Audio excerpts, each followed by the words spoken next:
हे यो भाई, बात सुनियो एगो आय, नहीं तो भ जेते बुराई।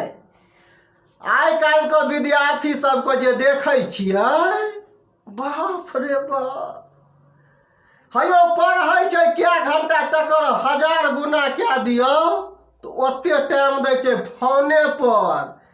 आ जहन आबै छै फोन तो रहै छै पूरा रिंगटोने पर। हाँ, आइ के विद्यार्थी सबके जे देखै छियै करै छै टाइम पास।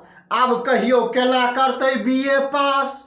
हाँ, आ तै पर से बैठत पास पास पास। हाँ, आ कहत कनिया चाही झकास। धरती नीचा छै ऊपर छै आकाश। धरती नीचा छै ऊपर छै आकाश। आ तै पर से छौड़ा सब भाषण मारत एकदम से फचास फचास।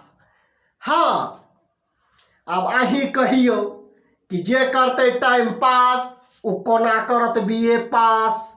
आ तै पर से ओकर डिमांड छै कि कनिया चाही झकास।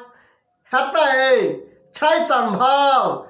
हाँ, की कहू, एकर सभक बात कुछ नहीं फुराइया आ रह रह के मन में जुआर उठैया। आइयो यदि फोने पर ज्यादा टाइम देते तो पढ़ाई कतौ से हेतै। आ जब पढ़बे नहीं करते तो पास कोना हेतै। तै दुआरे अहाँ सब नहीं करे जाओ टाइम पास। सब गोटे मन से पढ़ू और सब गोटे बढ़िया जगती करबे बीए पास। ठीक छै? आ जहन भ जेबे बीए पास तो सबके कनिया हैत एक नंबर झकास।